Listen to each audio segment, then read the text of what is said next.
dijo en la introducción, este será el tema de la lección presente, la antigüedad griega, la estética en los albores de la filosofía occidental.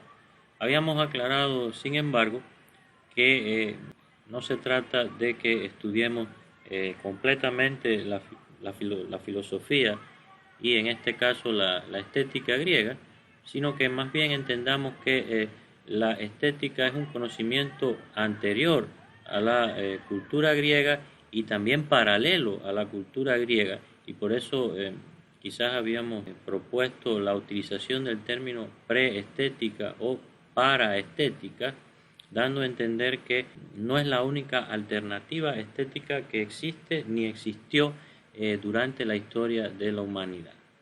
Entonces, entendemos aquí la cultura griega no como un origen, sino más bien como el momento en que la estética toma un rumbo determinado, pero que también deja abiertas otras posibilidades con las cuales se encontró en su momento histórico. En este caso, dejamos claro que hay una estética occidental, que también hay estética oriental, estética andina, estética africana. Así que por lo tanto, los albores de la estética son más bien aquí los albores de la estética en una filosofía occidental. Siempre tenemos que tener en cuenta que también hay una estética y también existirían sus albores dentro de una filosofía oriental, andina, africana, etc. Entonces, por eso quizás el punto de partida de esta lección sea la prehistoria, y en la prehistoria analizaremos dos categorías en específico, la calocagacía y la esteatopía. Posteriormente ya nos situaremos en el contexto helénico, en Grecia, y estudiaremos la estética presocrática, en este caso específicamente, por un lado, la escuela pitagórica y también a Sócrates y los sofistas.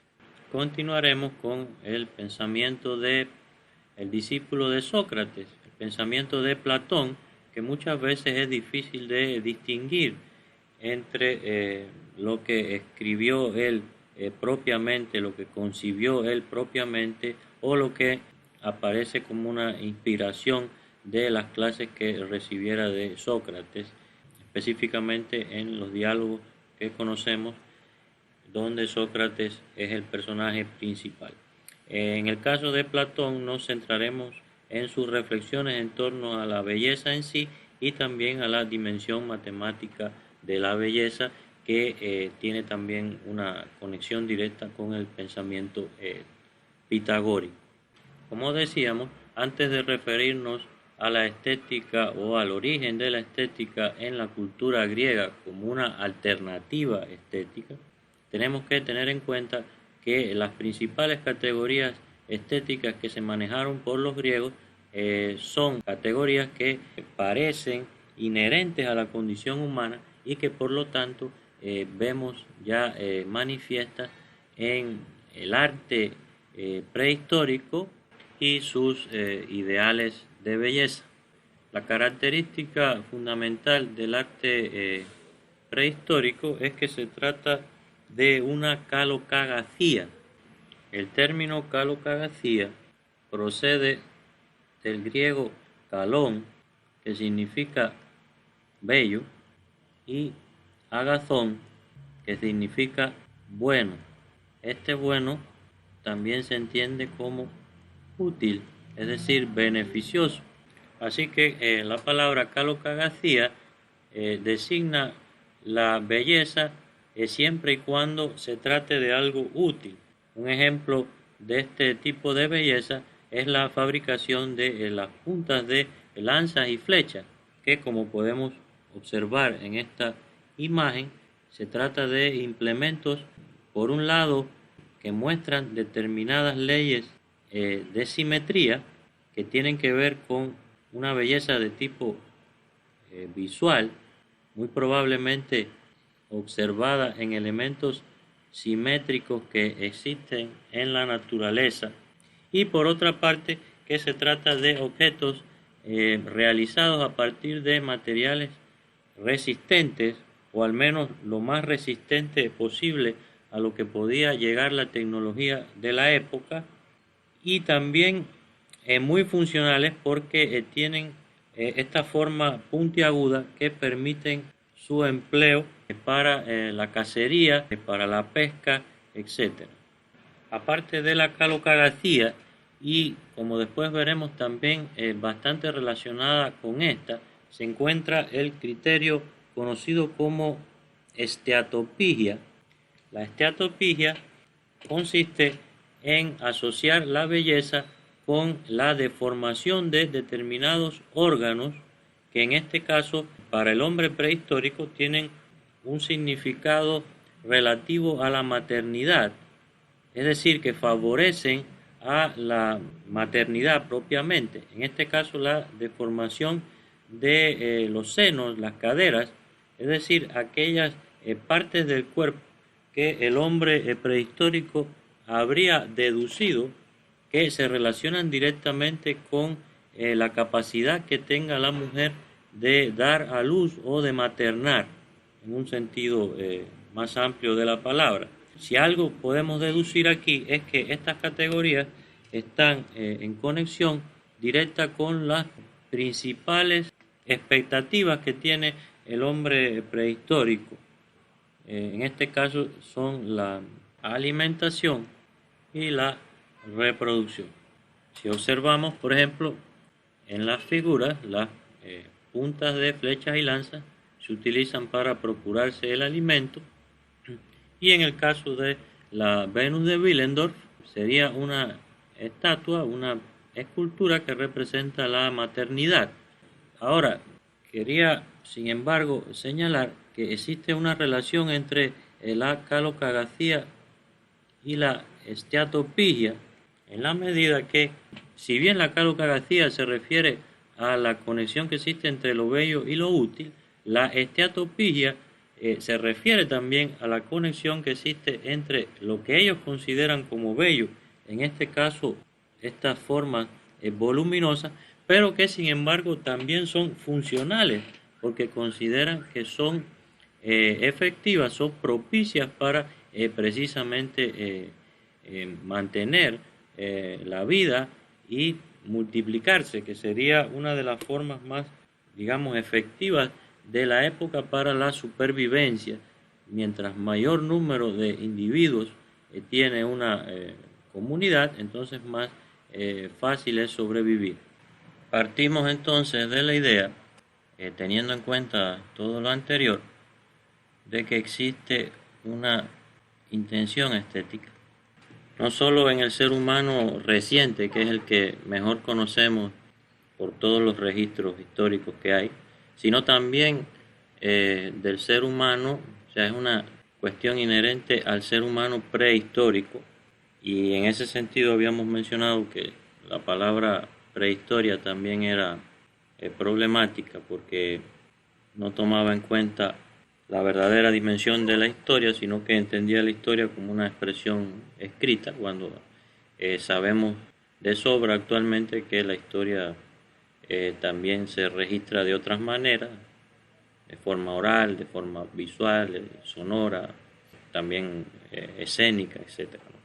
Entonces quiere decir que la estética es una disciplina muy anterior a la estética convencional, que es la que se estudia comúnmente y la que mejor conocemos actualmente, y a la que le dedicaron tanto tiempo los pensadores europeos. Entonces, por eso proponíamos que quizás la mejor manera de entender la estética es plantearnos la idea de que antes, incluso que la estética convencional, hay una preestética. Miren que usamos aquí la preposición, una preestética. Preestética significa que precede a la estética convencional. Claro, esta se trataría de la estética que precede temporalmente a nuestra estética convencional, que es la occidental, erróneamente. Y por otra parte, como complemento, también nos planteamos la existencia de una paraestética, así como lo paranormal, que no tiene nada de paranormal en este caso, evidentemente, Esta paraestética es la estética que existe en paralelo, es decir, es la estética alternativa, dentro de la que podemos ubicar, por ejemplo, la estética oriental, la estética precolombina. Claro que lo precolombino también es temporal, así que mejor entendemos como una estética andina, puede ser, entre otras, y también estética africana, etcétera.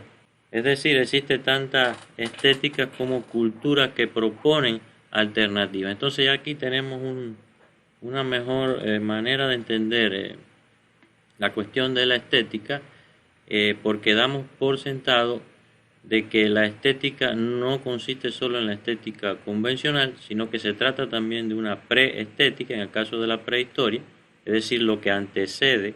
Y fíjense, no es solo la prehistoria aquí, también hay que pensar en culturas anteriores a la cultura griega, como la cultura persa, es decir, Mesopotamia en sentido general, y también la cultura egipcia, por ejemplo, ¿no? Y por otra parte, que se trata también de una paraestética, que es decir, la estética que es alternativa a la estética convencional, en este caso la estética oriental, la estética andina, la estética africana, etc.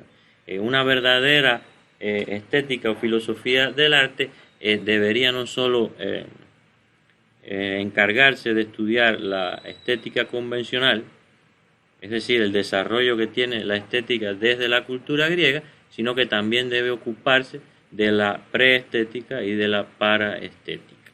Entonces, a partir de la cuestión de la preestética y la paraestética, es que podemos comenzar a estudiar la estética presocrática, dando por sentado entonces que esta estética no es el origen de toda estética, sino que es una estética que evolucionó de una manera muy peculiar y sobre todo a partir de la aparición de la filosofía o del descubrimiento como tal de la filosofía por la cultura griega, ¿no? Entonces quiere decir que los estudios de estética convencionales han sido siempre estudios parciales de la estética porque no habían tenido como objeto de estudio nunca la problemática de la preestética o de la paraestética como una forma alternativa o precedente a la estética convencional. El texto de Plazaola, de hecho es un texto que precisamente padece de este problema, comienza sin embargo haciendo referencia a algo muy importante, y es que la estética y la filosofía, digamos como campo que abarca la estética, no consiste solamente en una disciplina que ha sido, digamos que concebida por filósofos o por una literatura de tipo más teórico, reflexivo o sistemático, sino que los primeros filósofos y los primeros estudiosos de la estética fueron realmente los poetas, y la literatura más antigua referente a la estética no es una literatura de tipo teórico, sino que es la mitología, es la poesía, ¿no? Entonces, lo que estaba haciendo con este comentario era volviendo al problema quizás fundamental del origen de la filosofía, y es la relación que existe entre el mito y el logos, es decir, entre el discurso de tipo mitológico y el discurso de tipo racional. Ahora, entonces es importante entender que la estética convencional parte de una estética griega que también le debe mucho a la preestética y a la paraestética, y que en última instancia la estética, en la medida en que se fue desarrollando con el paso del tiempo hasta nuestros días, le seguirá debiendo a una preestética y a una paraestética. ¿Ya? Entonces, en el texto en los textos de Homero, que no es un filósofo, es un escritor, es un poeta, ya aparece por primera vez la cuestión de la estética planteada a partir del sustantivo kalos, que en griego significa belleza, pero que Homero ya concebía como kalokagathia, es decir, en relación con la bondad o la utilidad.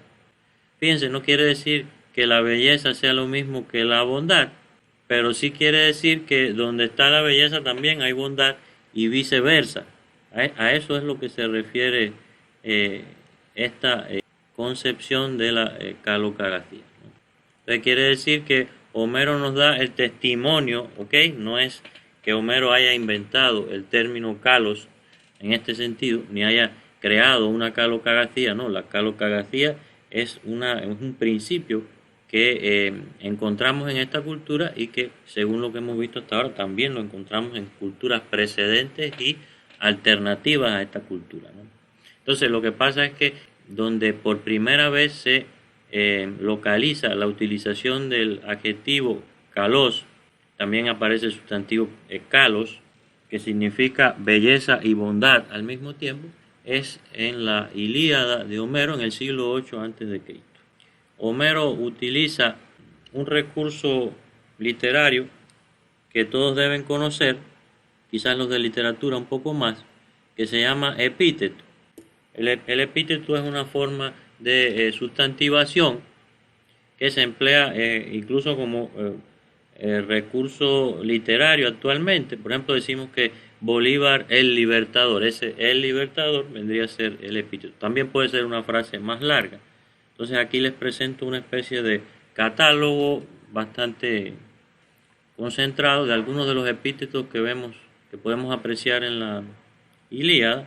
Por ejemplo, en el caso de Afrodita, también se sustituye su nombre por áurea, risueña, amante de la risa, hija de Zeus, dorada, etc. Si se fijan bien en estos epítetos, sin embargo, lo que se está tratando de destacar con el uso de estos epítetos es que no solo se trata de una belleza de tipo físico, sino que también hay habilidades, también hay una condición que tiene que ver con la potencia, con la fuerza y también con la moral.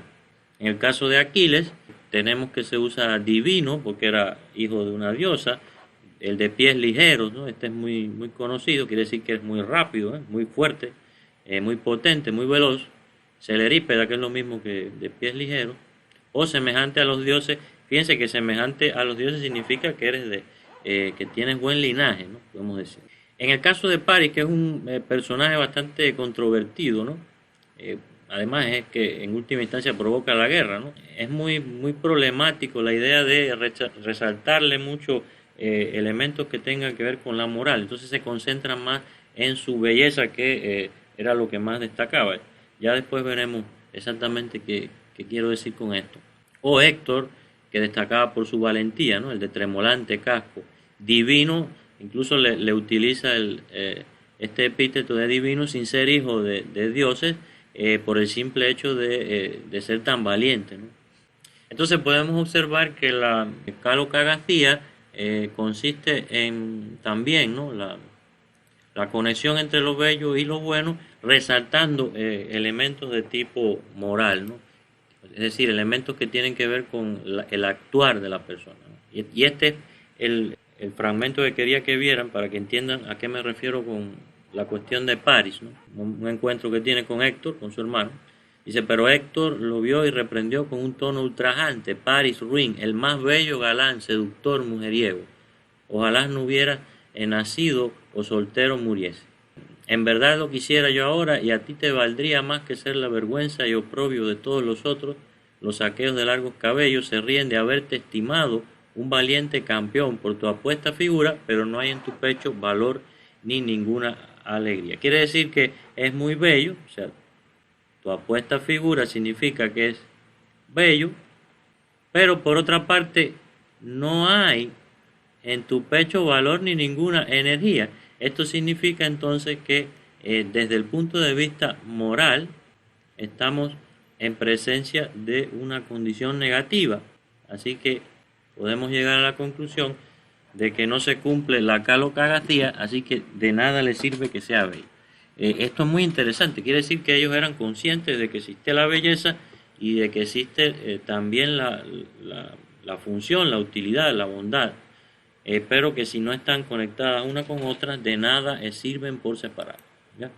Lo interesante que tiene esto es que en la medida en que esto, ya les decía, en la medida que algo llega a su apogeo, también comienza a entrar en su propia decadencia, ¿no? Y ya con la poesía de Píndaro, a partir del 518 se se puede apreciar que hay cierta distinción entre lo bello y lo bondadoso por un lado. Quiere decir que la calocracia comienza a resquebrajarse, no quiere decir que desaparezcan, ¿ok? En esta época vive Sócrates, que defiende, digamos, la calocracia. Pero quiere decir entonces que ya se van formando versiones alternativas, formas alternativas de comprender esta cuestión de lo bello y bondadoso. Por ejemplo, los sofistas, y también eso lo veríamos mucho después en Aristóteles, comienzan a distinguir entre lo que se ve, lo fanerón, es decir, lo visible, y lo afanés, lo que no se ve, ya lo invisible. Entonces hay como dos tipos de corrientes, corrientes que defienden más el aspecto que tienen las cosas y corrientes que por otra parte defienden el interior de las cosas. Quiere decir que hay corrientes más de tipo que defienden más la experiencia como tal y otras corrientes que defienden la idea, ¿no? Evidentemente entre las corrientes que defienden la idea estaría Platón o los pitagóricos que defienden la belleza de tipo más invisible, que en el caso de la música sería lo que mejor se pudiese entender de esta manera, ¿no? Ahora, lo que sí hay que tener claro es que no desaparece la calocracia, sino que se mantiene como una dimensión ética, se sigue manteniendo aparejado lo bello a lo ético durante mucho tiempo. Yo diría que se va y viene con este concepto durante muchísimos años hasta que por fin en algún momento el arte llega a alcanzar determinada autonomía. Miren por ejemplo en Antígona, ¿no? La famosa tragedia, cómo este personaje femenino dice esta frase que es sumamente calocagática, ¿no? Bello será para mí morir después de haber obrado así. Quiere decir que lo que es bello es el acto heroico, pudiéramos decir, es el haber mantenido la moral, es haber hecho lo que debe hacerse, ¿no?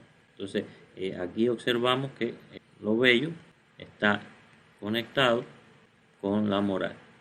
Por otra parte, también se comienza a manejar un concepto muy importante, el concepto de armonía, que se dice que lo trabaja Pitágoras, sobre todo en la música, y que va a ser de alguna forma la versión sonora de lo que sería la simetría, por otro lado, la versión sonora de la simetría, que sería la versión de tipo visual. Entonces quiere decir que la armonía, que sería la correspondencia entre los sonidos y que después incluso se utilizaría también respectivo a lo visual, es la versión musical de lo que sería la correspondencia de tipo visual, para la cual se emplearía el término simetría. Se cree que el término simetría es más antiguo y eso digamos que es lo más lógico, dado que la visualidad siempre tiene una importancia mayor para el ser humano, es más contingente, es más inmediata, pudiéramos decir. No es que sea más importante, sino que es más inmediata, es más sencilla, ¿no? Es más pedagógica también. Y a partir de este concepto de armonía se desarrolla también la teoría matemática, que es la que va a sustentar la belleza propiamente. Quiere decir que la belleza va a ser la correspondencia de las partes con el todo. En el caso de la armonía serían las notas, los sonidos musicales, y en el caso de simetría serían las partes de la visualidad, que podría ser pictórica, escultórica, arquitectónica, ¿no? Los que van a sustentar principalmente esta teoría serían Pitágoras, pero y aquí lo pongo entre interrogación porque es muy interesante, Platón mismo mucho después, ¿no? No se trata de un filósofo presocrático, pero sin embargo mantiene ideas que se corresponden con este ámbito. Y entonces es que aparece la ciencia matemático-musical propiamente, que va a ser muy importante dentro de la cultura occidental y en la cual se van a sustentar muchos teóricos que veremos posteriormente, ¿no? Para Pitágoras, la teoría musical es la base de la catarsis, pero una catarsis de tipo más espiritual, pudiéramos llamarla, una catarsis del alma, quiere decir que la música es la curación del alma, ¿no?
Y en este punto podemos apreciar la utilización del término catarsis, del griego catharsis, que significa literalmente limpieza, pero también purificación o restauración, restauración del alma.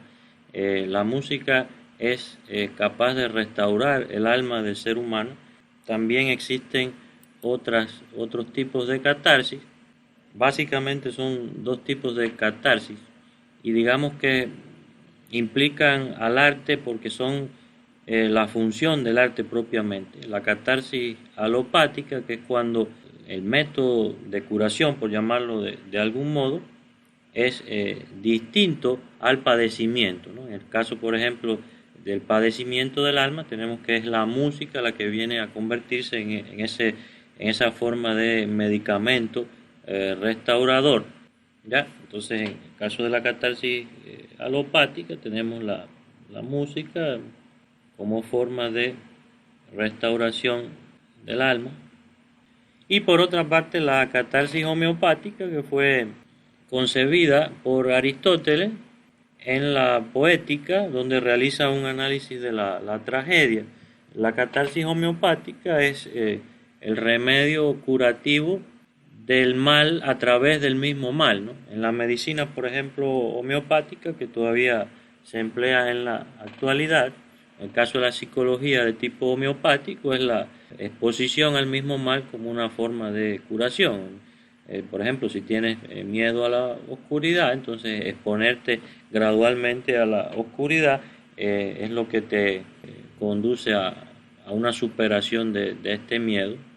Eso en el caso de la psicología. En el caso también de la medicina ya como tal farmacológica, tenemos el uso de fabricación de medicamentos a partir del veneno, ¿no? Digamos que el veneno es lo que te provoca el mal, pero las dosis pequeñas de veneno pueden convertirse en una forma de medicamento, ¿no? La vacuna, por ejemplo, es un remedio que funciona bajo este principio. Entonces, ¿qué es lo que dice Aristóteles? La tragedia era exponer al espectador a lo trágico de su existencia con la, digamos, intención de que superase ese miedo a la muerte, o que el miedo a la muerte propiamente se convirtiese en una forma de restauración de la condición humana que se encuentra enferma propiamente. Entonces aquí tenemos la exposición a la muerte como una forma de superación, si no de la muerte misma, porque recuerden que los griegos consideran que la muerte es el fin de todo como tal, al menos es una forma de edificar al ser humano ante lo trágico de su existencia. Otro ejemplo que podemos ver aquí es la utilización de la misma palabra fármacon. Palabra fármacon en griego significa el fármaco, el medicamento, pero también el veneno. Es decir, utilizan la misma palabra para nombrar tanto el remedio como la enfermedad misma. Y digamos que esto lo que indica es que la naturaleza de los procesos depende muchas veces de la exposición al mismo mal, ¿no? Es una forma de entender bastante bien qué utilidad tiene para ellos este tipo de catarsis homeopática o exposición al mal mismo como remedio curativo. Lo cierto en todo esto es que podemos observar que se han conformado dos líneas de pensamiento. Una línea que sostiene la belleza desde el punto de vista de la vinculación que se establece con la utilidad, que es la de la calocagacía propiamente, y otra línea que tiende a la separación entre lo bello y lo bueno, y por lo tanto a una negación también de la relevancia que tiene la moral, que tiene la bondad en lo que a la belleza respecta, es decir, que considera la belleza casi como algo autónomo. La cultura griega es una cultura muy dualista, es una cultura que se debate, digamos, entre dos realidades, la realidad material y la realidad inmaterial, entre el cuerpo y el alma, ¿no? Entonces van a existir líneas que van a sustentar una cosa o la otra en dependencia de qué sentido tiene en ese momento, y ese es el camino que va a ir tomando, ¿no? La perfilación que va a ir teniendo en nuestra cultura, ¿no? Con el paso del tiempo. Por ejemplo, Gorgias, que es un sofista muy, muy importante, contemporáneo a Sócrates y que Platón le hace aparecer en algunos de sus diálogos teniendo enfrentamientos con Sócrates, plantea, por ejemplo, que la escultura provoca una enfermedad dulce en la mirada. Y si se fijan, es como una contradicción, ¿no? Quiere decir que esa enfermedad no se va a entender como algo negativo, sino como algo positivo, y es un ejemplo bastante claro de lo que es la catarsis homeopática.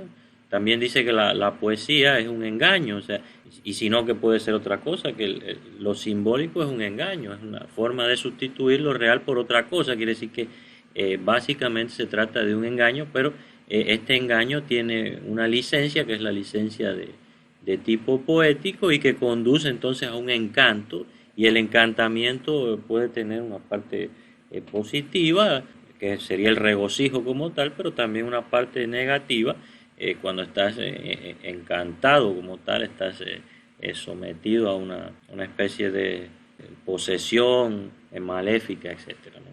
Entonces, lo que está pasando aquí es que los sofistas se esfuerzan todo el tiempo en separar la belleza de la cuestión moral, así que por lo tanto hay una ruptura, hay un resquebrajamiento de la calocracia, que había sido uno de los principios más antiguos, ¿no?, hasta el momento. Y fíjense cómo hacen insistencia en la cuestión de que la tragedia, por ejemplo, en la medida en que nosotros experimentamos el éxito o el fracaso de sus héroes, en el caso de la tragedia, todo el tiempo sería el fracaso, es una exposición al padecimiento de ese personaje, y por lo tanto lo que ellos llaman aquí idiontipátima, o sea, es un padecer, es el mismo padecer. Fíjense, no es ni siquiera semejante, este idiom significa idéntico, el mismo, o sea, el mismo padecimiento es el objetivo, y supuestamente esa es la función restauradora.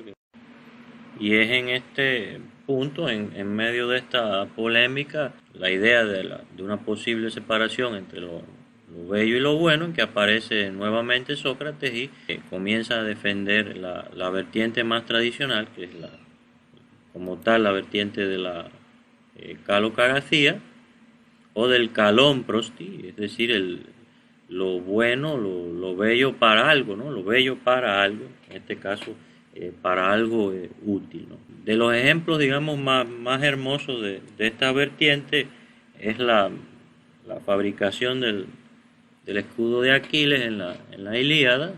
Vemos como posterior a la muerte de Patroclo, Aquiles decide regresar a la batalla, regresar a la guerra, pero había roto sus armas. Entonces Hefesto, el dios de los metales, se encarga de construir sus armas. Entonces hay una descripción de este escudo. Miren qué interesante, ¿no? 20 fuelles soplaron al punto en los hornos, lanzaban aire que reavivaba las llamas y de varias clases. Como el que trabajaba quería, ya suave, ya fuerte, como Hefesto quería y la obra lo necesitaba. Puso al fuego durísimo bronce y después puso estaño, plata y oro de mucho valor, y en el tajo el gran yunque colocó y echó esto por último con una mano, el pesado martillo cogió y las tenazas con la otra.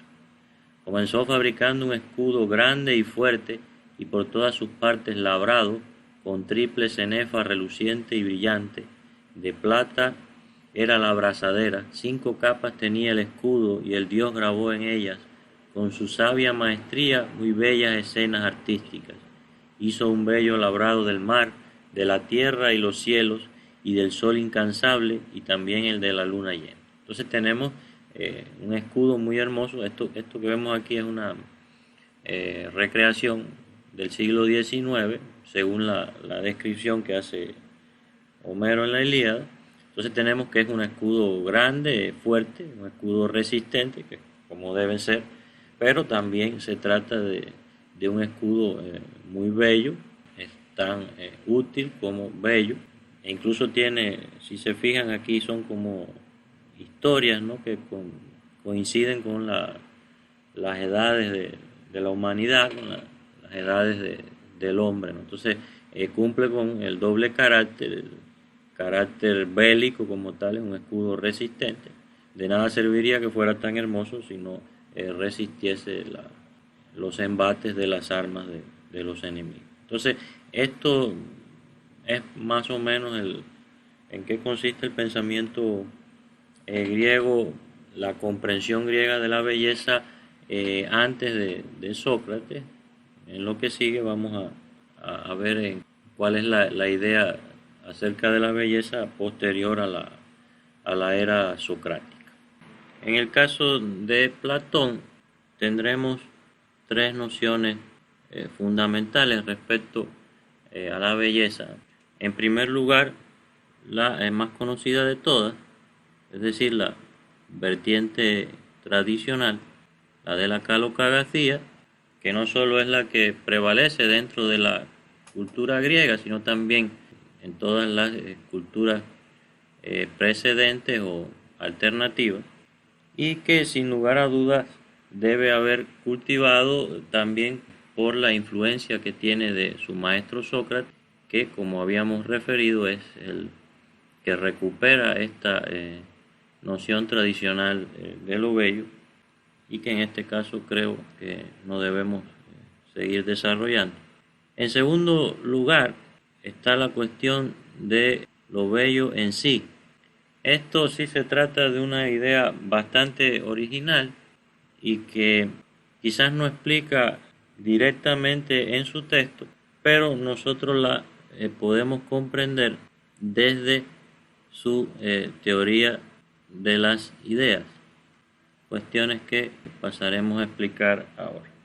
Bueno, Platón vive en entre el siglo V y el siglo IV antes de Cristo. Es el fundador de la academia, discípulo de Sócrates, maestro de Aristóteles y uno de los pensadores fundamentales de la cultura occidental, sobre todo por el famoso modelo de las ideas que tiene tanta repercusión dentro del pensamiento cristiano y en sentido general de la filosofía occidental hasta nuestros días. El problema del pensamiento de Platón es que no podemos organizarlo desde un punto de vista cronológico. La forma en que se organizaron sus textos por los que se encargaron de catalogarlos no obedece a criterios de tipo histórico, así que por lo tanto no podemos hacernos una idea de la forma en que se desarrolló su pensamiento, la evolución que tuvo o desarrollo. En ese sentido no podemos, en el caso de su comprensión de la belleza y sus concepciones en torno al arte, no podemos hacernos una idea clara si su pensamiento pasa en un orden más lógico, sobre todo con relación al orden que sigue nuestra materia. Yo quiero pensar que se trató de un pensador que manejó la cuestión de la calocracia en principio y que después comienza a entender la cuestión de la belleza desde un punto de vista más abstracto, es decir, la belleza en su ser mismo, como algo en sí mismo, como algo autónomo. En este sentido, habría que preguntarse si es cierto que evoluciona de esta forma, desde considerar lo bello en su utilidad a la consideración de lo bello en sí. Habría que preguntarse aquí si esto bello en sí excluía la cuestión de la utilidad. En el caso de la obra de arte, esto es una interrogante. No estamos muy seguros si la belleza en sí ya significaba para Platón una negación de la calocracia y por tanto una concentración en el ámbito de lo bello solamente. Ahora, lo importante aquí es que si se excluye la utilidad en esta comprensión de la belleza, eso solo se refiere al ámbito de la belleza en lo artístico. Si se está refiriendo al ámbito de la belleza en sentido general, entonces la cuestión de la utilidad puede ser excluida fácilmente. Ahora, sus referentes más antiguos en torno a la belleza y específicamente a la noción de lo bello en sí, parece que se trata de el tratado denominado Hipias Mayor. Recuerden que Platón escribía a través de diálogos. El diálogo se convierte en Platón en la forma, pudiéramos entender como la forma superior del arte. Y entonces en estos diálogos es donde uno puede constatar en qué consisten sus enseñanzas. Pasa que indudablemente esto funcionaría en su contexto. Lo más lógico es que Platón haya impartido sus clases en la academia y aparte llevase este conocimiento y lo trabajase en forma de diálogo. El problema aquí también es que en estos diálogos el personaje principal es Sócrates y siempre surge la pregunta de si lo que está tratando en ese momento en el diálogo, se trata de una idea socrática o de una idea de Platón. Parece que no hay un conflicto de autor, y menos en esta época. Así que por eso es que resulta muy difícil separar el pensamiento de Platón del de Sócrates, y por lo general siempre hay que tomar con suspicacia este pensamiento, dejando abierta la posibilidad de que se trate del pensamiento de su maestro y no de ideas propias como tal. Ahora, en este texto del Hipias Mayor, lo peculiar que tiene es que lo bello no está asociado ya a lo útil ni a lo que conviene propiamente al ser humano, así que por lo tanto la calocracia es aniquilada completamente.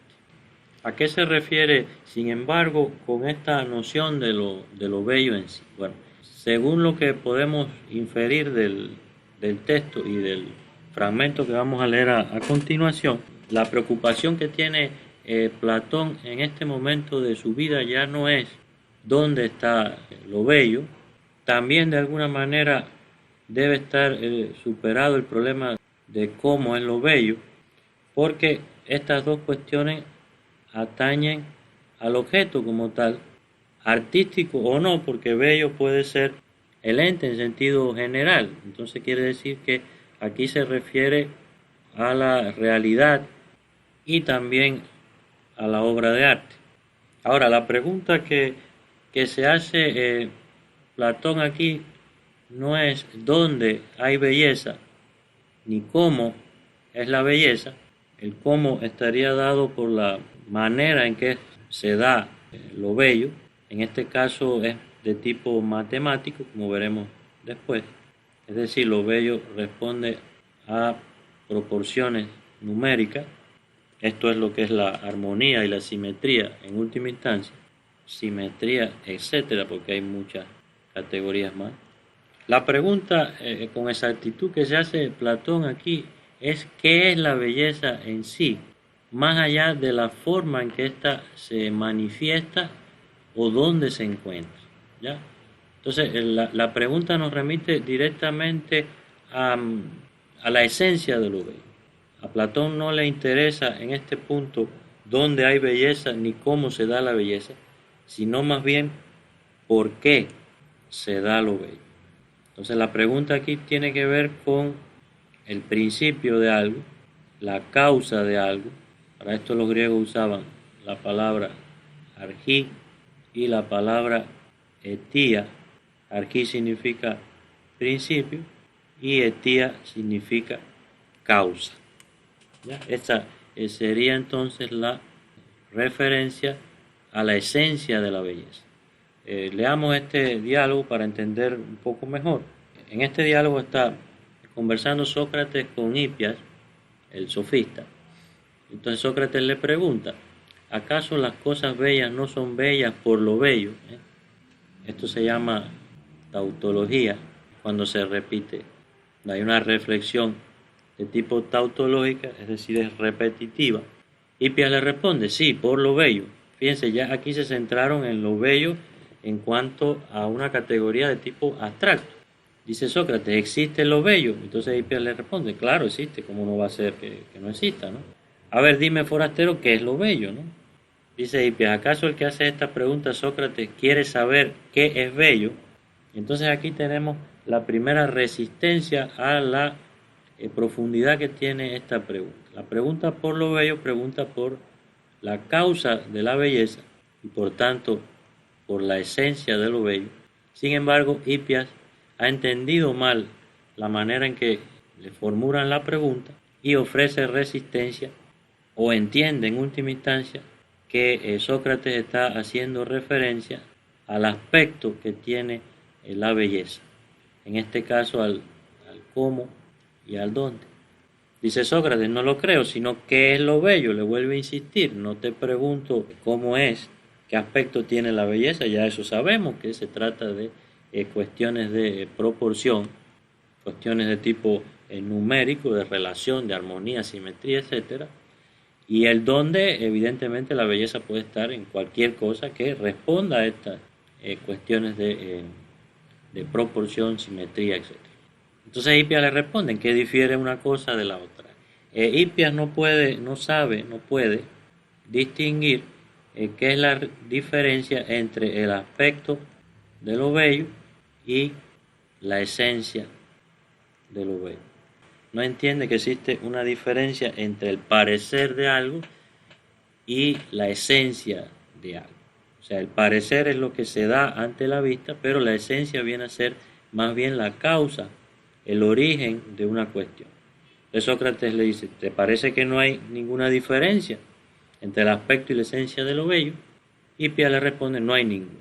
Aquí confirma que esta es la confirmación de que no concibe diferencia entre la apariencia que tiene algo y la esencia. Dice Sócrates, sin embargo, es evidente que tú lo sabes mejor. A pesar de eso, amigo, reflexiona. No se te pregunta qué es bello, sino qué es lo bello. Este verbo aquí, ser, es fundamental en el sentido de qué es lo bello, se refiere a la esencia, y en el otro caso, qué es bello, pregunta por el ente que manifiesta la belleza. Por primera vez en la historia estamos en presencia de una pregunta por la causa de la belleza. Al final quizás la respuesta se encuentra aquí mismo, pero está de manera implícita. Eso es lo que no, digamos, no obtenemos directamente del texto. O sea, estoy preguntando cuál es la esencia de lo bello y según lo que veremos posteriormente, pudiéramos inferir que para Platón quizás se trate de una cuestión numérica, seguro, pero también una cuestión de la utilidad, aunque esto sea una suposición. Entonces Hippias le responde, ya sé amigo, ¿a qué te refieres? ¿Con qué es lo bello?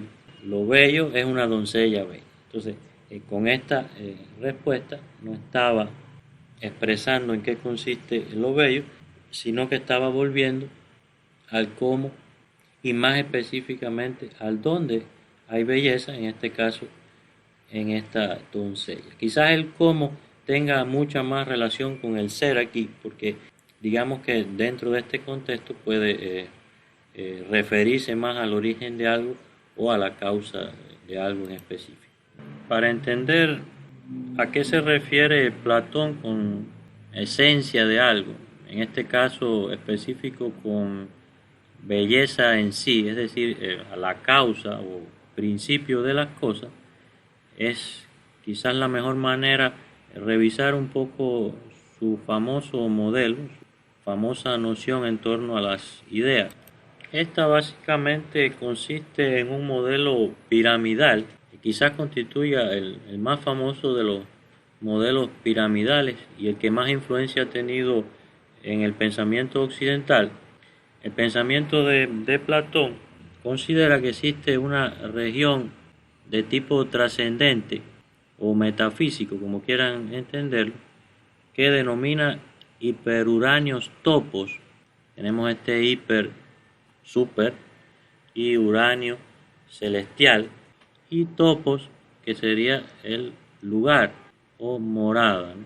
Entonces se trata de una morada supracelestial, así que por tanto es de tipo metafísico. Recuerden que para la época el cielo es el lugar trascendente por excelencia y en esa medida constituye la morada también de los dioses.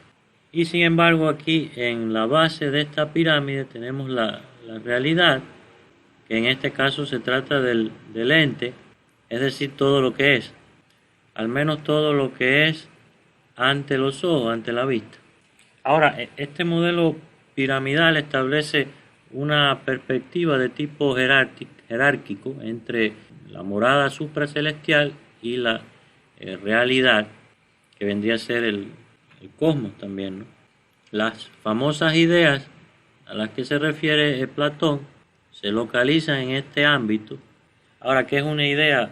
Para Platón, una idea es un arquetipo, un modelo originario, es la causa, es el origen de algo y por tanto es el modelo de todo, fíjense, no de algo, solamente, sino que las ideas modelan todo el cosmos y en ese sentido consisten en una comprensión de la perfección del cosmos. Es decir, el cosmos no es perfecto, sino que es la modelización, expresión del arquetipo. Entonces, cualquier ente, cualquier cosa, en sentido general, es una copia, pudiéramos decir, es una expresión de determinado arquetipo. La realidad es imperfecta, el arquetipo es perfecto. En el caso del ser humano, se puede entender bastante bien. Fíjense que la idea modeliza el cosmos, todo lo que observamos tiene su origen en este arquetipo, en una idea, y esta idea le da forma a la realidad. Esta idea garantiza el paso del caos al cosmos. Fíjense que caos en griego significa desorden y cosmos significa orden. No significa exactamente mundo como creemos actualmente. Entonces la idea es la que garantiza el paso del desorden al orden, es decir, modeliza la realidad. En el caso del ser humano, tenemos que es el alma la que modeliza el cuerpo. Así que por tanto, para Platón, el alma es el elemento más importante y así es que en determinado momento llega a considerar el cuerpo como una cárcel del alma incluso. Ahora, ¿cómo es que podemos aplicar esto a la comprensión de la belleza? Es lo que pasaremos a ver en lo adelante. Si el arquetipo es perfecto, significa que es bello también, porque la belleza se entiende como una expresión de tipo supremo. Entonces, la noción que tiene Platón aquí es que, por ejemplo, cualquier tipo de ente, hasta el ser humano, va a ser bello en la medida en que se establezca una conexión, y esto lo vamos a ver también aquí, entre lo que es en la realidad y como debe ser según el arquetipo. ¿Ya? Si el arquetipo es perfecto, entonces eso se va a reflejar en la realidad. Y por eso es que esta es una de las razones por las que en la cultura griega se sigue determinado canon de belleza a la hora de crear obras de arte. El canon de belleza es una manera, el canon de belleza en el arte es una manera de garantizar que exista una conexión entre el objeto, entre la obra de arte y el arquetipo. No solo eso, es más bien una forma de expresar a través de la obra de arte el arquetipo. Quiere decir que si la figura masculina no reúne determinadas proporciones o leyes de tipo visual, es decir, en su apariencia, un tamaño específico, también una correspondencia entre las partes y el todo muy específica, entonces no encarna la belleza.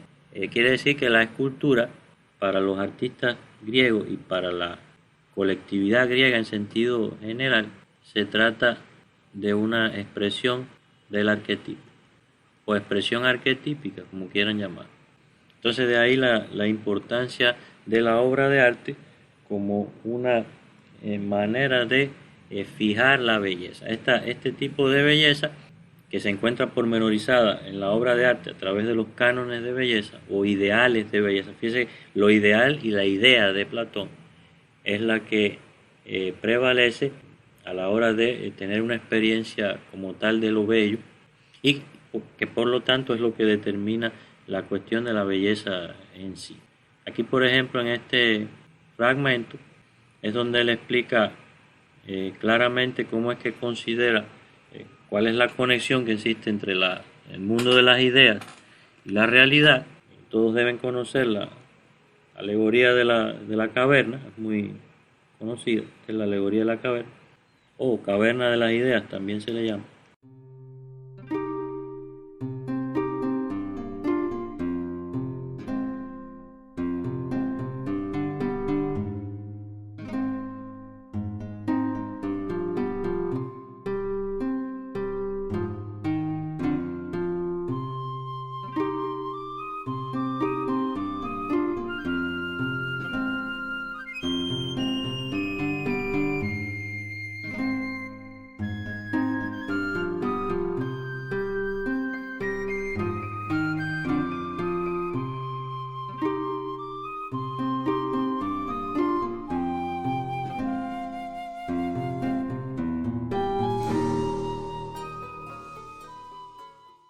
bueno, si se fijan, lo que hay aquí es una explicación de cómo es que, en qué consiste este modelo abstracto que explicamos anteriormente.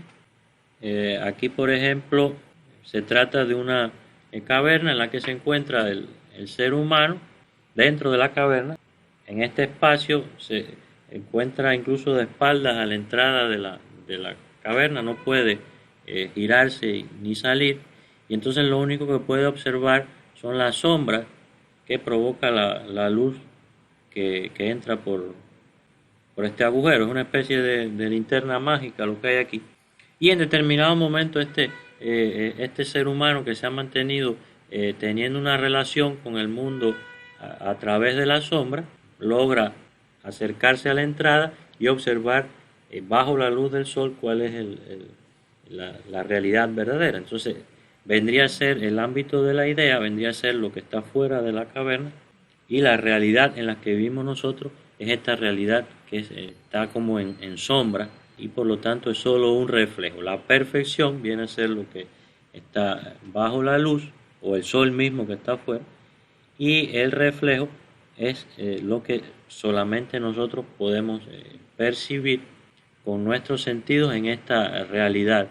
Y entonces aquí es donde se puede entender quizás cuál es el origen o la causa de la belleza. La causa de la belleza está en la morada supracelestial, en el arquetipo propiamente.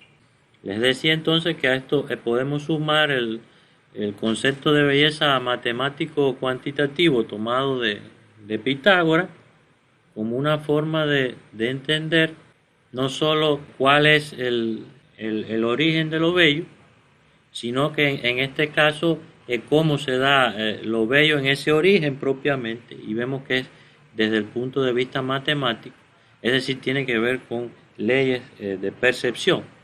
Miren en este diálogo, dicen los sabios Calicles que al cielo, a la tierra, a los dioses y a los hombres los gobiernan la conveniencia, la amistad, el buen orden, la moderación y la justicia, y por esta razón, amigos, llaman a este conjunto cosmos y no desorden y desenfreno, es decir, caos, ¿no? Este desorden aquí vendría a ser el caos.